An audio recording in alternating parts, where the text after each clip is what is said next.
How socialism and government control turns people into zombies. Plus, Marjorie Taylor Greene has the last laugh. And John Kerry thinks he's really special. He's not. This is the Dinesh D'Souza podcast. Do you own a dog? Let me tell you about Kodak, my stepdaughter Jay's 100-pound dog. He has a MyPillow dog pillow, and Jay says it's the only dog bed that Kodak, who is still a puppy, hasn't destroyed. It's durable. Kodak loves it, as you can see in the photo. MyPillow dog beds are made with the same patented fill as MyPillow to help keep your dog cool and comfortable. The inner bed and removable zippered over are both washable and dryable. MyPillow dog beds come with a limited 10-year warranty. Prices range from $39.98 to $139.98, but every dog bed is 50% off with promo code Dinesh. So here's your chance. Call 800-876-0227 and use promo code Dinesh. Or just go to mypillow.com, but make sure to use promo code Dinesh. It'll make your dog very happy.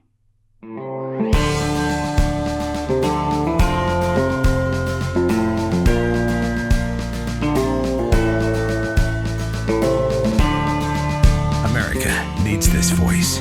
The times are crazy. In a time of confusion, division, and lies, we need a brave voice of reason, understanding, and truth. This is the Dinesh D'Souza podcast. Socialism and government control have a very strange effect on people. My wife Debbie was in the supermarket the other day, and she said that for the first time, she stepped back for a little bit and was just watching the people in the supermarket, and they appeared to be kind of in a daze. They appeared to be sort of walking almost aimlessly around. There was no interaction among anyone. People were sort of avoiding contact or even eye contact. And people just seemed defeated, depressed, beaten down, zombified. In other words, Debbie noticed that the people around her were sort of acting like zombies. And then she said that kind of to her horror, she realized that she was one of them. She was acting like a zombie. And she began to comment about how all these controls, these coronavirus controls over the past year, have sort of changed the way that we operate and act in public space. We are not ourselves. And it flashed my mind back a couple of years ago when our little film team was in Prague shooting the film Death of a Nation. And I noticed that the people in Prague are like that. And I commented at the time that this was the after effect of communism, of 40 years of communist dictatorial control. It had sort of beaten the life out of the people there. Now remember, we were in Prague long after communism collapsed. The Berlin Wall came down in 1989. Prague was free by the early 90s, as was most of Eastern Europe. So this was 20 years later, and yet the after effect was clearly there.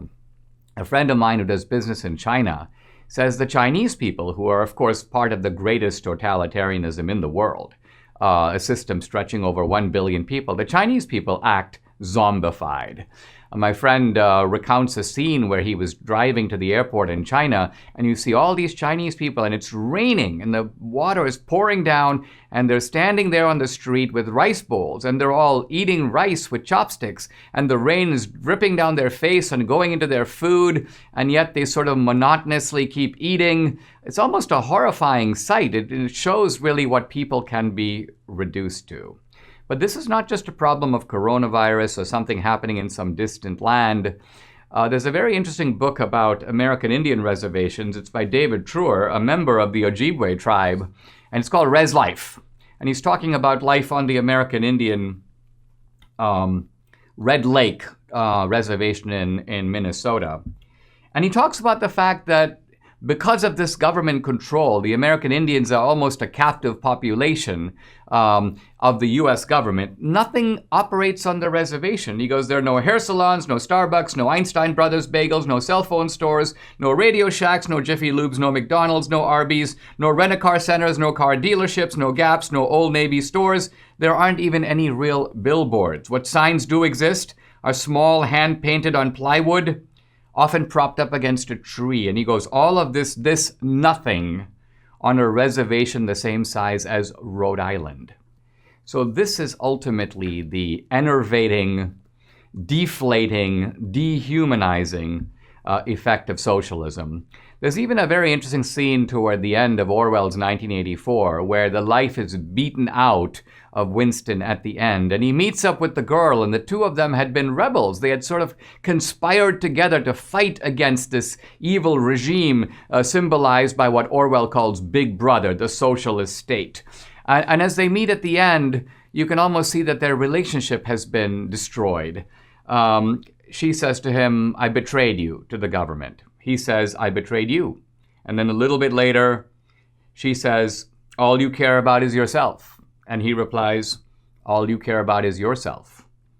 And then at the end, he says, we must meet again. And she replies, yes, we must meet again. And of course, they both know they never will.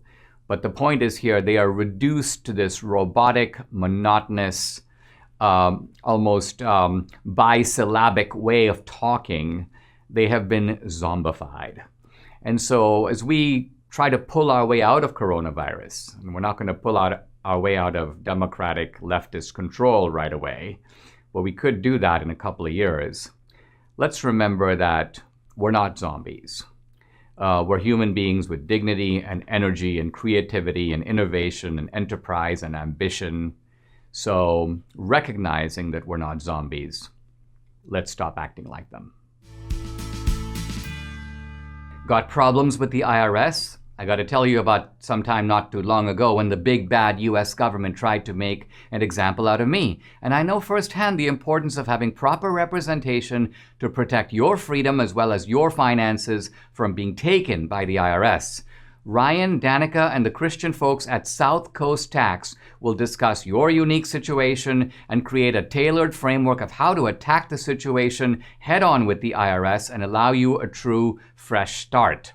South Coast Tax has a settlement average of 3 cents on the dollar or 97% reduction rate, along with an A+ rating with the Better Business Bureau. With 20 years of experience alone, Ryan told me that he has yet to see a tax situation that has stumped him, and that's impressive considering the size of the tax laws. Call Ryan at 800-TAX-3156 or check out their website, southcoasttaxresolution.com. You'll see for yourself it will be the best move you ever made and the first step in getting your financial freedom back. That's 800-TAX-3156. So Marjorie Taylor Greene beat them after all, and she knows it.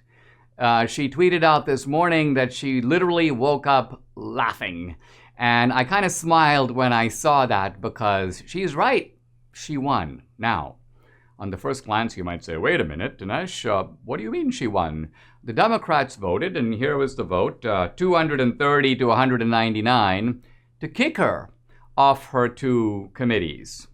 But as Marjorie Greene herself pointed out, when you're in the minority, being on a committee doesn't count for much. The Democrats, the majority party in the House, really controls the agenda of those committees. So this was a kind of symbolic gesture. Now, here's the key point.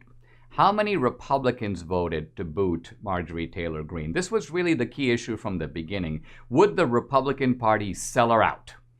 And the answer is no, it didn't. 11 Republicans voted against her. And here they are. This is the kind of dishonorable roll. Carlos Jimenez, Mark Jacobs, John Katko, Young Kim, disappointing there, Adam Kinzinger, predictable, Nicole Maliotakis, Maria Elvira Salazar, Mario Diaz-Balart, both from Florida, Chris Smith of New Jersey, Fred Upton, and Brian Fitzpatrick. Now, this is pretty much the same crew that voted against Trump, so it doesn't come as a surprise. But by and large, think of it, there are some 220 or so Republicans in the House, and the vast, vast majority of them hung together. And the leadership didn't sell her out. Now, we need to back up here because when I started talking about Marjorie Taylor Greene and brought her on this podcast, it was reported that Kevin McCarthy, the GOP leader in the House, was negotiating with the Democrats to kick her off one committee if they would agree not to bring it before the House floor. So he was essentially arranging, according to reports, a kind of partial sellout. And this is the Republican default position. They always go to this. How can we control the damage and, beat up on our own side, but not too much? And it's the accomplishment of the Democrats. It's one thing for them to cancel us, but to get us to cancel ourselves is real triumph. And they're really good at this, and we are really bad at it. But I think that our podcast right here and you had an impact. Why? Because at the end of the podcast, I called upon you to call Kevin McCarthy's office and tell him, don't sell this woman out. Why? Because the fact of the matter is, and you can see it for yourself, she's not a kook. It may be that in the past she entertained opinions. There were all kinds of speculation, for example, after the Las Vegas shooting. How come we've heard nothing about it? And it is strange. This was a horrendous shooting. We've heard nothing about it. It's almost like the event never happened. And so, all kinds of weird speculations began. And maybe she traded in them and shared them. So what? So what? The principle at stake is really clear. Are we, the Republicans, going to allow the other side to choose who sits on Republican slots on congressional committees? This is outrageous. Reminds me of a scene in the movie Beckett, where Beckett is confronted by a bishop who says, you better stand up for the church. And a priest has been accused of being a kind of malefactor. And Beckett goes, well, is he guilty? Is he guilty? And the bishop tells him it doesn't matter if he's guilty. The real issue is, shouldn't he be tried in the ecclesiastical courts? That's the issue, preserving the right of the clergy to try their own. If Marjorie Taylor Greene has committed some horrendous offense, Republicans can figure that out. They can deal with her. But this idea of letting Democrats have a say-so on who serves on Republican seats on committees, absolutely horrific. And so the argument I made was, listen, they have the power to do it to us, but we might soon have the power to do it to them. The midterm elections are coming up. Let's start throwing some Democrats off their committees if we take the House. So we're going to teach them a bitter lesson, kind of the way we've done with the Supreme Court, with the filibuster. We've learned that when we are treated badly, we should not hesitate to treat them badly in return. Now, coming back to my point about Marjorie Taylor Greene and how she came out ahead. She held her own party. Her own party didn't sell her out. Number two, she's raised a whole bunch of money on this. And I think rightly so. People have rallied to her support. They've realized that her real crime is being an ordinary woman and a Trumpster and a patriot and being outspoken and unafraid. And she's a fighter. That's what scares the left. Same thing that scares them about Trump. But finally, Marjorie Taylor Greene has emerged from this as being an extremely well-known person. She's become a national figure. Now think of how hard that is to do when you're a freshman congresswoman. By and large, most people serve 10 terms in Congress and no one knows who they are. It reminds me kind of that scene in Evita where Perón is talking about his generals, and Evita goes, most of your generals wouldn't be recognized by their own grandmothers. And this is true of most people in Congress. Can you name 10 members of Congress? I can't. Can you name your own congressman? I can, but most of us can't. We don't know who these people are, but we do know who Marjorie Taylor Greene is. And so suddenly, in a weird way, this Democratic blitzkrieg, this assault against her, has enlarged her reputation, has made her profile. It allows her now, and she's liberated. She doesn't owe anything to anybody. She can become a powerful fighter and a powerful spokeswoman on behalf of her principles. So congratulations, Marjorie Taylor Greene. You beat them at their own game. Keep fighting. Today we are in a battle for truth, and I'd like to recommend an insightful book to you called Reflections on the Existence of God by best-selling author Richard Simmons III. He writes on a whole bunch of topics: life, death, sex, truth. Reflections on the Existence of God is a collection of short essays that tackles the biggest question of all: does God exist? The book is well-researched, easy to read, and is now a bestseller on Amazon. Former White House aide Wallace Henley says, I've taught apologetics for many years. Of all the books in apologetics, Simmons is the best I've ever read. If you want to challenge yourself to spiritual and intellectual growth, I encourage you to get your copy of Reflections on the Existence of God by Richard Simmons III. Visit reflectionsdinesh.com to learn more about the book and get exclusive access to the first chapter for free. Go to reflectionsdinesh.com now. That's reflectionsdinesh.com. Reflecting on everything going around us, from the Marjorie Taylor Greene business to AOC's extravagant thespianism, to the upcoming Senate impeachment trial, I want to reflect on the opposite tactics that are used by our side, the right, and their side, the left. To sum up where I'm going with this, it seems clear that the left overreacts dramatically when they are on offense. They press their advantage, and then they underreact when they're on defense, pretending like it's no big deal. We, the conservatives, the Republicans, do the opposite. We underreact on offense. In fact, sometimes we don't react at all. We have no offense. We're the dog that didn't bark. And we overreact on defense, as if we have something to prove. We're always sort of up against the wall, explaining ourselves. Now let's illustrate these 2 points by starting with the other side. Here's a glimpse of AOC in full AOC mode, talking about what was essentially a non-insurrection, a non-terrorist event in which no one on the other side was actually killed. Oh, 5 people died. It's now emerged very clearly that even the police officer, the one guy who was supposed to have been killed by, he was hit by a fire extinguisher. No, evidence has shown he wasn't. That's not how he died. So the truth of it is, the only person who was subjected to lethal force in this entire insurrection was one of the protesters. There were no casualties on the other side, and AOC's rhetoric, I'm now quoting her, it's not an exaggeration to say that many, many members of Congress were nearly assassinated. Talk about overreaction. Here's AOC. And I did not go to the secure location because I feared other members of Congress that would have allowed harm to me. It would be one thing if it was just her. She is known to look at her life as if she's on a movie set. Seems like she lives for social media. I was hiding. Ted Cruz was on the other side of the door waiting to assassinate me. I mean, this is AOC's, mental turmoil, if you want to call it that.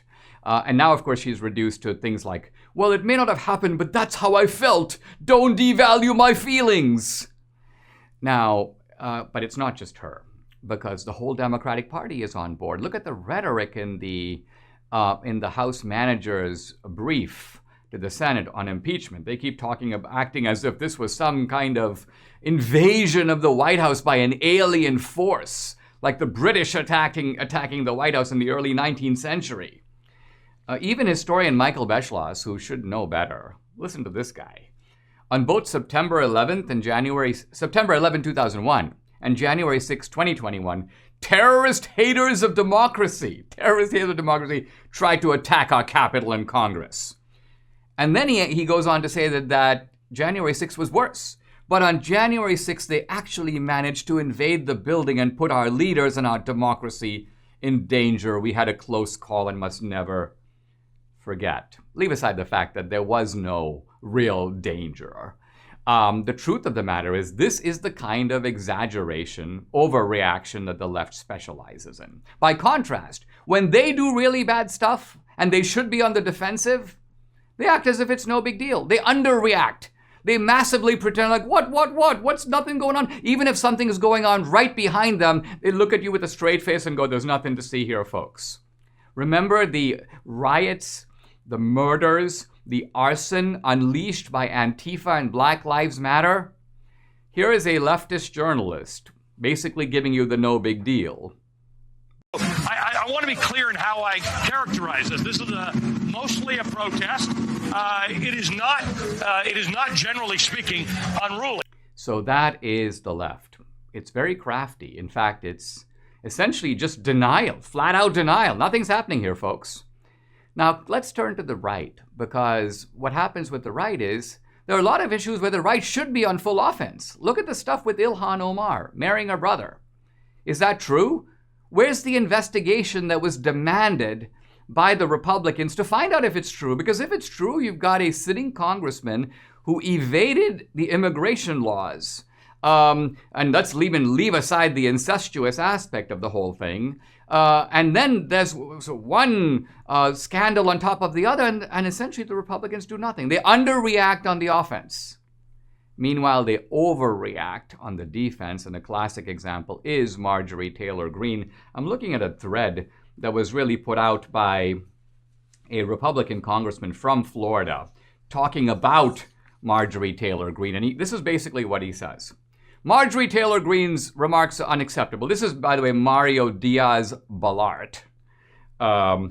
I've previously stated MTG's comments are unacceptable, and today I voted to remove her from her committee assignments. So he feels like he has to take action. Then he has a long thread, and he goes, but what about Ilhan Omar and her scandals? And why was it excusable for Rep. Maxine Waters to falsely accuse the U.S. government of deliberately trying to poison inner cities? We can't forget Congressman Cynthia McKinney, who engaged in Holocaust denial, and blah, blah, blah. So let's think about it. You have a Republican who's essentially saying, I'm going to take action to land a blow on someone on my own side, while in a futile way appealing to the Democrats to take similar action to chastise their extremists, even though if Mario Diaz-Balart had half a brain, he would know the Democrats have no intention of doing so. His appeal to higher principle is nothing more than a worthless Twitter thread. Essentially what he's done is he's allowed himself to become an instrument of the other side. They're making him hammer his own side and feel good about it, while he calls upon them to do something that he knows they're not going to do. So if you wonder why Republicans lose battles that they can win and should win, it's because when it comes to the art of warfare, the other side presses its advantage, defends relentlessly against attack. Our side doesn't mount similar attacks, and when attacked, essentially begins to run helplessly and pathetically for cover. Let's toughen up, GOP. We can win. Let's even learn from some of the tactics on the other side. Do you think there's a coincidence between Biden signing over 40 executive orders in his first couple of weeks of office and the price of silver skyrocketing? No coincidence. Savvy investors know that precious metals are a hedge against inflation and government stupidity. And Birch Gold Group is not only your headquarters for gold, but silver too. If you want to purchase physical gold or silver drop shipped straight to your door, or help converting an IRA or eligible 401k into an IRA backed by gold and silver, Birch Gold Group is your solution. They are the premier precious metals IRA company in America with an A+ Better Business Bureau rating, countless 5-star reviews, and thousands of satisfied customers. And guess what? I'm one of them. There's a tidal wave of inflation coming. Gold and silver are your hedge. Text Dinesh to 484848 for your free information kit on a precious metals IRA, or to speak with a Birch Gold representative today. Time is running out, but you can protect your savings now. Just text Dinesh to 484848. John Kerry is one of those pillars of the Democratic establishment. And he's a wonderful example of the Peter Principle, which basically says that people rise to their true level of incompetence. You can get a window into how bankrupt this liberal establishment is by looking at Kerry. The good thing about Kerry is that it's not just that he's wrong on some things. He's basically wrong on everything. He has a record of wrongness, of calling it wrong, you might say, that is almost unmatched. And for a recent example of that, you can see Kerry pontificating about the Palestinians. Listen. There will be no separate peace between Israel and the Arab world. I want to make that very clear to all of you. I've heard several prominent politicians in Israel sometimes saying, well, the Arab world's in a different place now. We just have to reach out to them and we can work some things with the Arab world and we'll deal with the Palestinians. No, no, no, and no.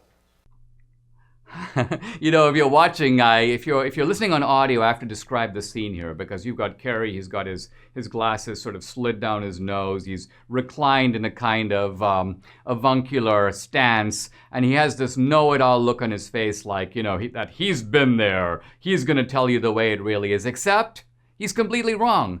Trump, strolling into government with literally no foreign policy experience whatever, negotiates a whole bunch of deals and treaties and pacts between Israel and Muslim states, Gulf states, and refutes Kerry almost backhandedly, almost like, hey, gee, there you go, you're wrong. Wrong again, wrong again, wrong again. Now, Kerry is Biden's climate man. And it's recently come to light that Kerry went to Iceland in 2019. And while telling all of us that the Earth is in an existential crisis, humanity hangs in the balance, we've just got a few more years to get this right, otherwise we're going to be beyond repair, Kerry flies to Iceland in a private jet. Now, what's really amusing is what Kerry says when he's called on this. And some Republican senators have actually called him on it. Bill Cassidy, for example, noting Kerry's hypocrisy. Senator Tom Cotton basically pointing out, gee, Kerry, you while costing jobs and telling Americans to go find jobs elsewhere in solar industries and so on, here you are flying in a private jet. Here's Kerry's response.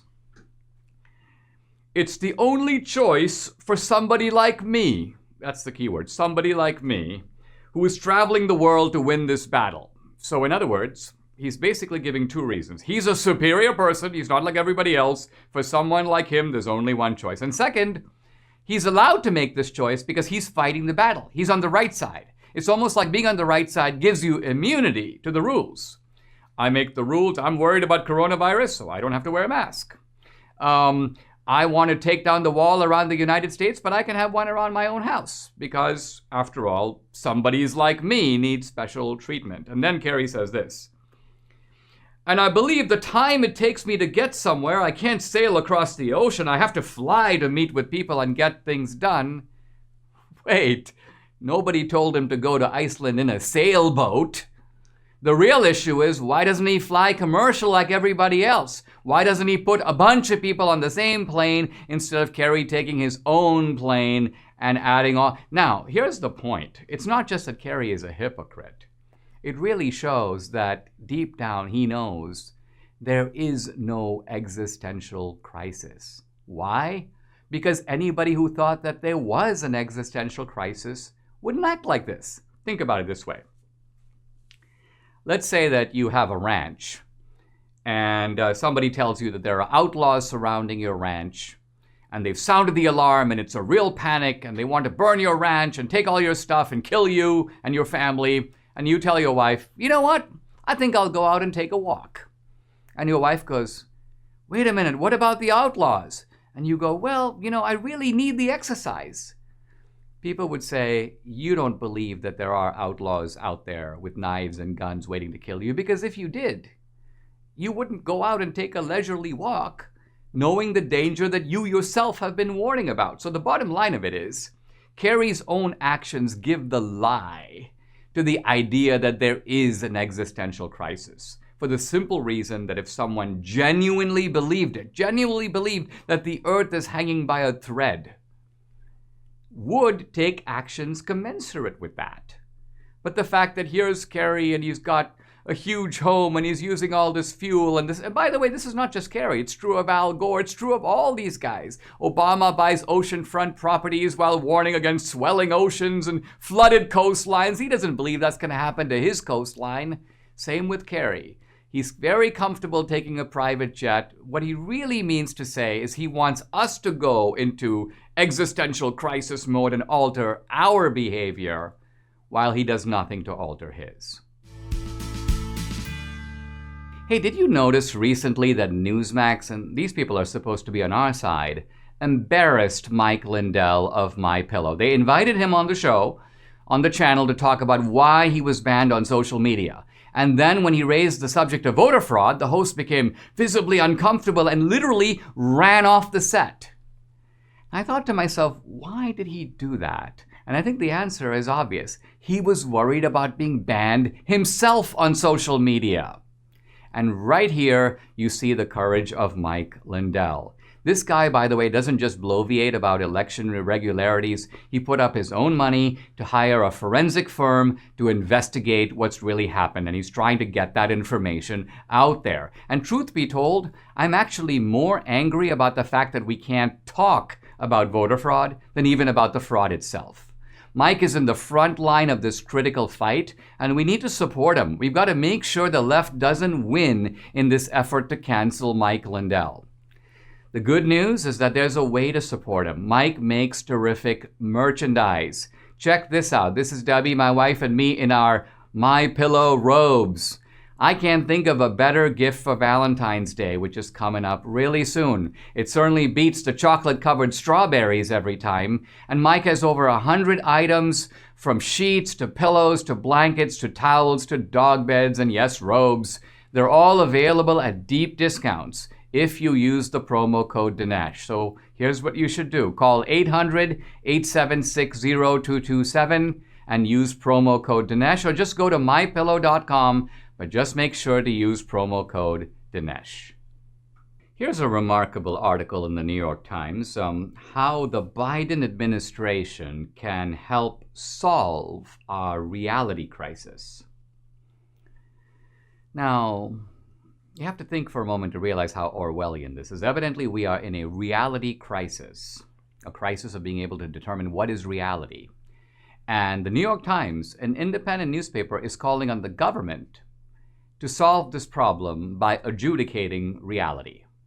There are several proposals in this article, but one is for Biden to create a kind of cross-governmental network headed by a reality czar, I kid you not, to essentially proclaim this is reality. That's not reality. Those people who say that, they're not living in reality. Now, it seems that Orwell's 1984, far from being a dystopian warning, has become almost, you may say, a democratic handbook. It's almost like we're living in some crazy, surreal future where a group of vicious loons have taken over the country and they've stumbled upon Orwell's book and they go, oh man, this guy really had it going on. This is awesome. Let's do this. This is really what we want. For those of us who are at the receiving end of all this restriction and censorship, it's terrifying. But of course, for the people who are on the side of the censors, they go, whoa, what censorship? No one's censoring us. Yeah, no one's censoring you, but censorship ultimately is about shutting people down who are critical of the government and critical of the powers that be. Now, I said a moment ago that I was more outraged by the fact that we can't talk about voter fraud than about voter fraud itself. The voter fraud can be disputed. There was voter fraud, of course. How much of it there was has never been fully established. Was it enough to overturn the election? That can all be debated, but that's the point. Why isn't it being debated? What's going on when there is a private-public alliance that recruits all these digital companies on its behalf to shut down people for stating misinformation? But what they claim is misinformation is not established as misinformation. Where is the proof that there was no election fraud? That's never been proven. In a free society, you're able to debate issues. You're even able to hold outlandish views. You're even allowed to have misinformation and spread it. Imagine if someone were to say 30 years ago, I think FDR knew that the Japanese were about to bomb Pearl Harbor. They may be right, they may be wrong. Why can't they say it? Or let's say someone says, I believe LBJ was involved in the plot to kill JFK. They might be right, they might be wrong. I think they're wrong, but let's say that's their view. Why can't they say it? No one stopped them from saying it. Or just a few years ago, people who said Obama was born in Kenya. Now, I didn't say that. In fact, I said the opposite. I said Obama was born in Hawaii. I went to Hawaii. I went to the Kapiolani Medical Center, where Obama was born. I said that Obama's ideas come from his father. So in that sense, his ideas have a foreign root, but not Obama himself. But There was no question that the people who said that had a free speech right to say it. The idea that they should be silenced or shut up or banned or thrown off or deprived of technology to communicate with each other. Just a few years ago, we knew that this was nuts. This was nuts. Now, it's one thing for these platforms to say, well, this is our platform, Twitter, Facebook. We don't want you saying things we don't like. Not misinformation, just we don't like it, and it's our platform, so you're playing in our sandbox, and we own the sandbox. I get that. That is an argument not based upon free speech or even justice. It's an argument based on power. And then they say to you, go start your own platform. Go where you can talk. You make your own sandbox. But then, when we do, Parler, an alternative to Twitter, the technology moguls mobilize to shut that down. Now, we must make this project of shutdown fail. We must make sure that alternative platforms do develop where we can speak. But right now, we are silenced, and that's a fact. We are silenced in the sense that there's a sword of Damocles over our heads, and if they have the power to cancel us, in effect, we're not free. We are at their mercy. We are at their behest.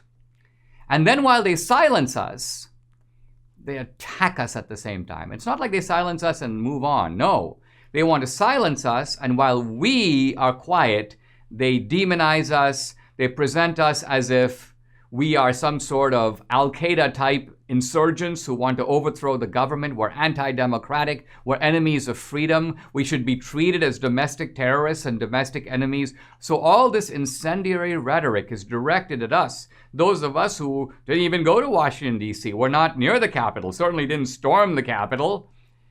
And our crime is not going along with what the digital moguls believe and what the left believes. They're trying to enforce a countrywide regime of a, not just as one-party state, but a one-party set of views, what the Nazis called Gleichschaltung, coordinating the whole society to march in lockstep with the National Socialist regime. So this is our chilling situation. I've never seen anything like it in my adult lifetime here in America. It shows that this election did have consequences that go beyond the normal ambit of politics. Essentially, the left is now demanding the right to set the parameters of discourse. You're allowed to comment within these parameters, but outside these parameters, if you do, we will shut you down, we will demonize you, we will turn you into a public non-person, and then we will set about, while you're defenseless, trying to destroy your life. If you know, the D'Souzas were selective with our partnerships, and Égard Watches is a company we are genuinely excited about. The CEO, Elon, is an immigrant entrepreneur, American success story. His company creates exceptional products, but Elon also cares about American values and has his own voice. Debbie and I watched some of the powerful videos on the Égard website recently. You need to visit yourself to see the short films that they've created. What is Freedom is the first short film you'll see. Elon put his company on the line to take a stance on current issues like censorship facing America. Especially today, it's refreshing to see a business take a stand on principle. But it's not the first time they've taken a risk. Elon was awarded the Fox Patriot Award after he stood up for the police, releasing a film during the whole defund the police movement called Speak Truth. Finally, they made a video celebrating men called What is a Man? This was in response to Gillette Corporation painting the picture of toxic masculinity in American culture with a recent ad campaign. Again, all of these videos can be accessed on the front page of their website. Most important of all, Égard makes incredible watches. Debbie and I are both wearing one today. I've got one on right now, and the craftsmanship and uniqueness is something to marvel at. Take a look. It just feels a lot more expensive than it is. Elon gave us a wonderful discount of 15% to share with you using the promo code Dinesh at the checkout. So now you have two reasons to visit Égard Watches. EgardWatches.com is the website. Come for the watches, stay for the conservative films. We all know, everybody on our side knows the problems with big tech censorship, but What are we going to do about it? What are our leaders doing about it? For a long time, Republicans seemed to be doing precisely nothing. When they had the chance to impose restrictions on the tech companies by taking away their Section 230 protections, they did not do it. And then for a while, they simply would take to Twitter and say things like, the tech companies must suspend censorship. Essentially worthless bloviating, calling upon the tech companies, almost pleading with them, don't censor us. Now, you're a senator, you're a congressman, have some dignity, use your power, do something about it. Even pathetic Lindsey Graham recently, by the way, right after the Republicans lose the Senate, I'm going to get really serious now about tech censorship. I mean, this is not only disappointing, it's offensive.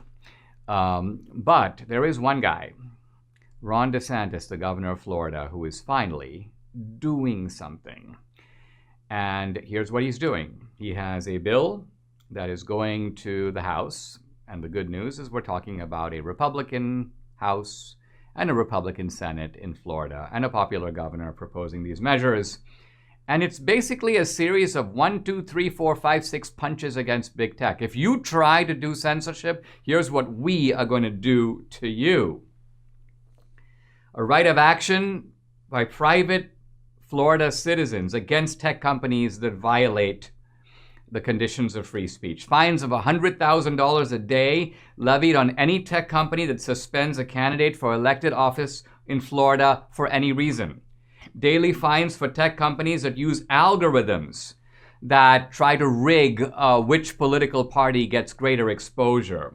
Greater transparency requirements, disclosure requirements. The Florida Attorney General has the power to bring cases against the tech companies under the Unfair and Deceptive Practices Act. So the key thing here is to make this law. Why? It then provides a kind of model for all the other Republican states to do the same. And finally, we're beginning to see someone step forward and take legislative action against these digital thugs. They need to be brought to heel, but listen, it's not going to happen under the Biden administration. They're doing the bidding of the Biden administration.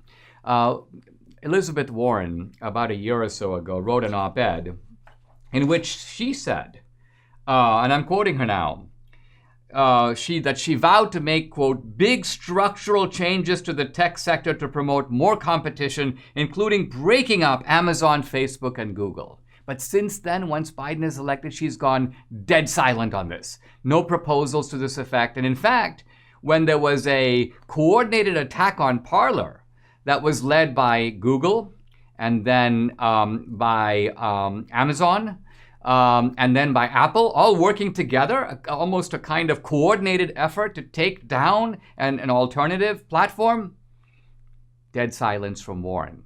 So suddenly these champions of individual freedom can't be relied upon. Why?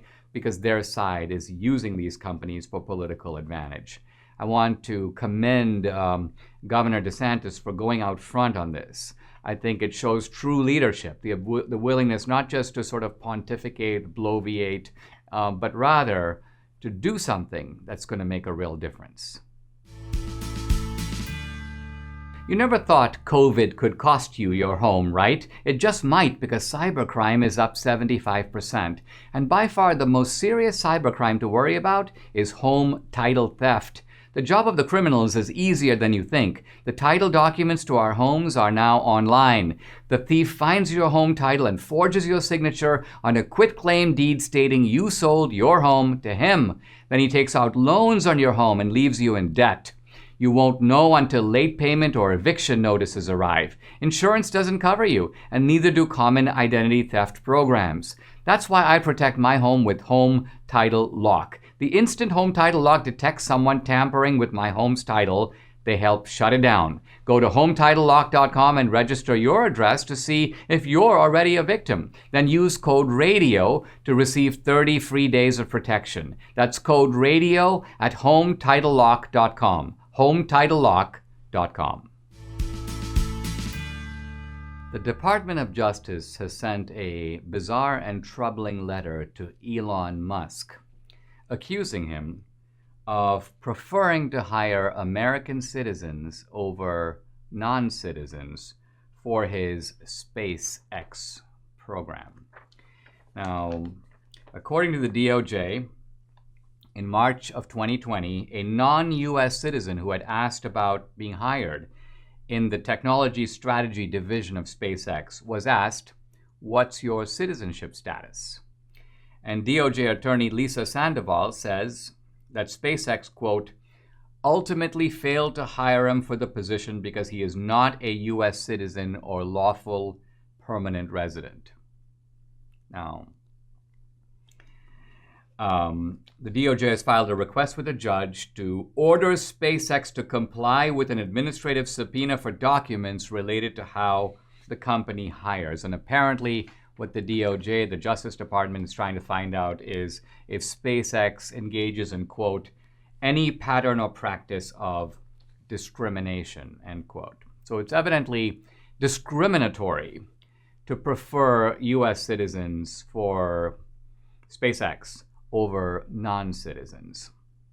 And I want to ask, who would be so demented as to make this kind of a demand of Elon Musk or any American company? Is it the case that American companies shouldn't give any preference whatever to hiring Americans?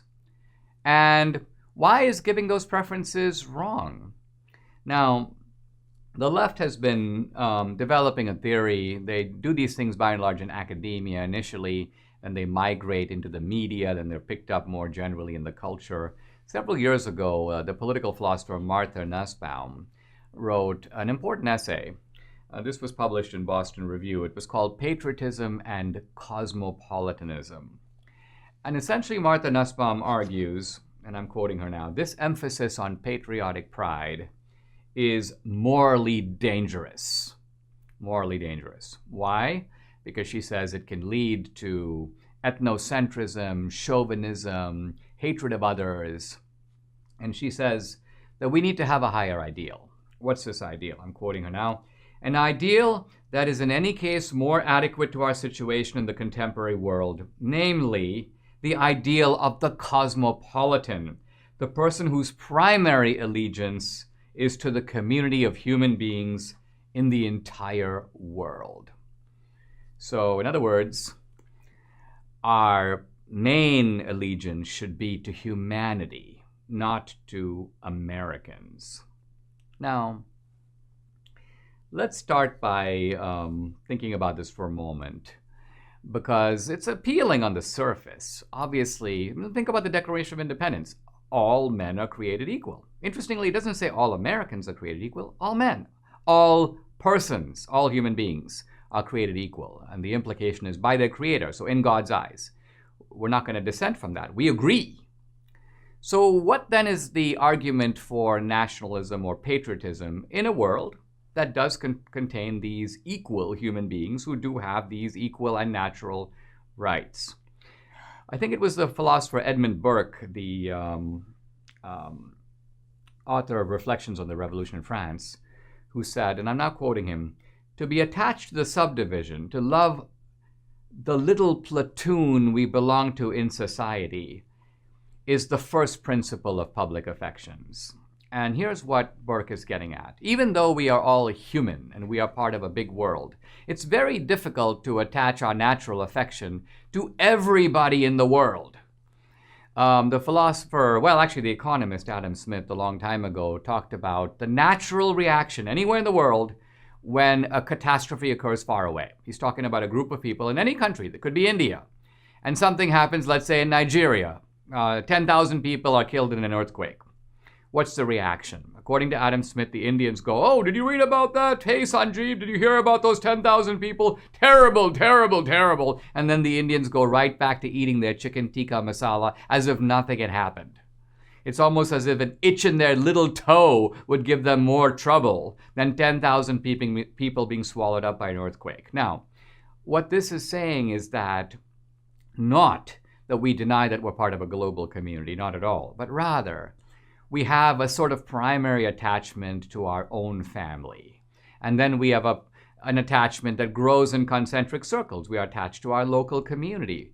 For many years, Americans thought that they had a primary attachment to their state, and then to the country, and then to humanity.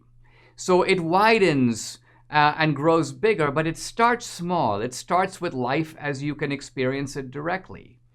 And this is the point, that loving your country is not ultimately an assertion that your country is necessarily the best place in the world. It might be in this case, but it may not be for others. But the truth of it is our country. And we have a certain type of, just as we have a duty to provide for our family, and a duty to provide for our team, to fight on our side. Similarly, we have an allegiance to our country. Now, in a very interesting book called Imagine Communities, the author Benedict Anderson talks about how a country is an imagined community. It's kind of strange because it's a community. We haven't met everybody. We're attached to these other 300 million Americans, and most of them we know about, but we don't know them. But still, there is a kind of fierce attachment. Think of it. People would not become soldiers and jeopardize their lives. They wouldn't become first responders and put their lives at risk to save who? People who would seem to be strangers. But no, they're not total strangers. They're fellow Americans. And all of this means that there is a lot of truth in the Trumpian assertion that even though we are members of the human community, that in some things, and I think SpaceX is definitely one such thing, it is quite right to put America first. Want to belong to a senior organization you can trust? That's Amac, the Association of Mature American Citizens. Amac is the fastest growing conservative 50-plus organization in America. Over 2 million people have joined and now carry the Amac membership card. Amac was built by folks who feel the same way we do.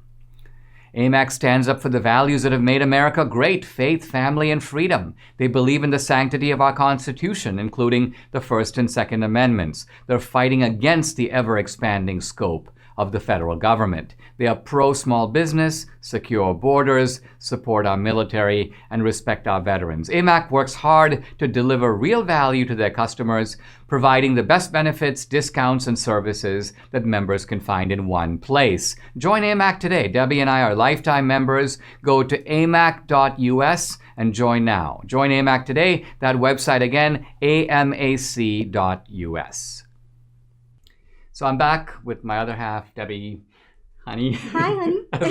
How's it going? Hi, Chico. You're actually looking really kind of well rested today. Today, I've been well rested for a while. I finally have that pillow that does it for me. So, and this isn't an ad for Mike Lindell or his pillows, but actually it is, because I want women out there that are having trouble sleeping to go get a pillow. And at Mike's Pillow, at MyPillow.com, you can get that kind of pillow that you sleep. In other words, if you're a stomach sleeper, they have a stomach sleeper pillow, side sleeper, back sleeper. I mean, I literally found my pillow. Well, you also have the big body pillow. Yeah, well, that's the body pillow, so that way I can just kind of wrap my legs around it and I sleep so soundly. I don't want to get up to come do the show. That's how well I'm sleeping. Love it. I got to get your reaction to something in the news. Age-related cognitive decline reversed in mice. Can we extend the result to humans? So let me tell you a little bit about this. Apparently, as we get older, human beings and other creatures have a certain type of brain inflammation. It has to do with the microglia, a type of white blood cell. So scientists have figured out a way to reduce this inflammation and reverse cognitive decline in mice. And my question is, does this provide some hope for that rat Biden? What do you think? Oh, boy. I mean, this could be, do you think this might rescue him from his incoherence and mumbling and bumbling? And No. I don't think that the Democrats are going to want him to know about this. Why? Because I don't think they want him in there, really. You think there's a plot to take him off the stage I very think gracefully? So. I think so. I do. Yeah. Maybe, I don't know when, but, I think that's probably in the works. And maybe what they could do knows? once they move him out is put him in an asylum, hire actors who essentially pretend like he's still the president. He has a desk. They bring him executive orders. He signs them. Of course, nothing happens. But he continues to live in a dream world in which he's still president. But actually, it's President Harris. Is that where you think the Democrats want? I think so. Yeah. Mm-hmm. Wow. We'll Well, see. I wanted you to come on today because this is our kind of last mailbox section, and we have a question, but it pertains to you.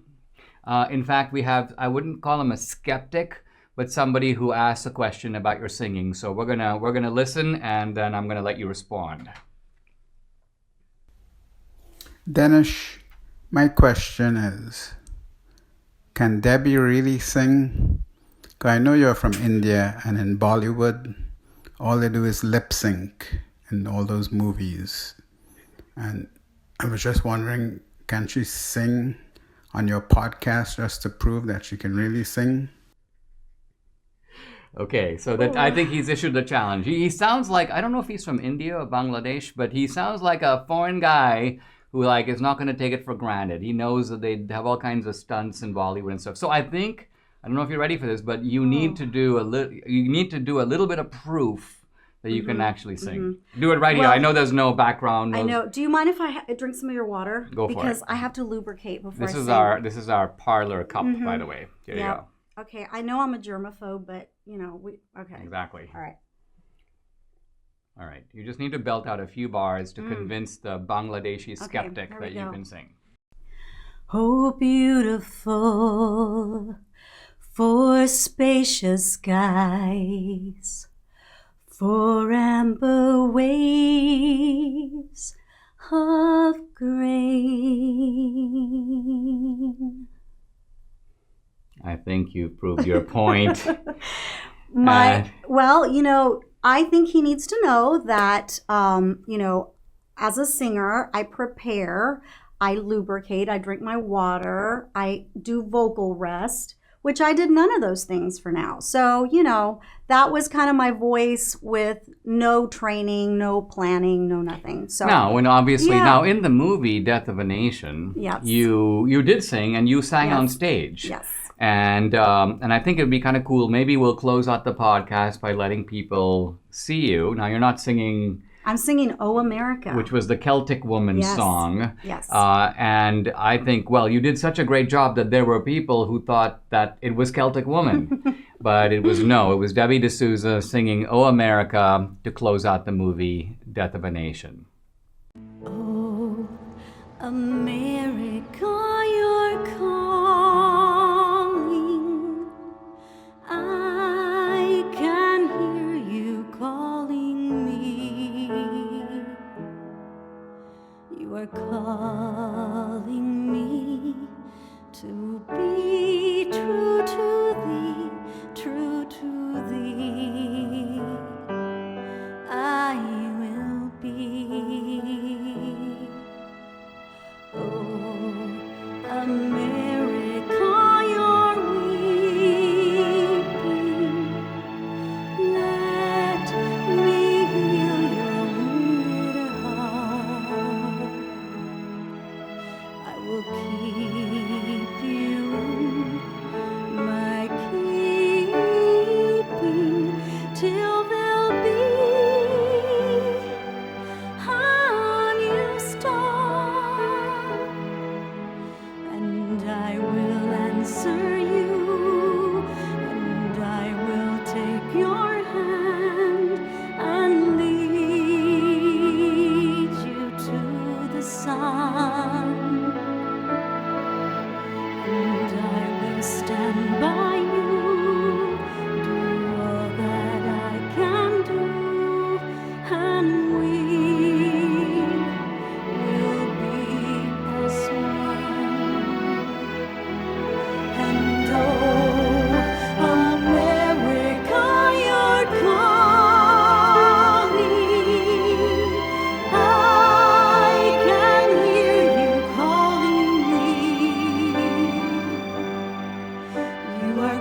Subscribe to the Dinesh D'Souza podcast on Apple, Google, and Spotify, or watch on Rumble, YouTube, and SalemNow.com.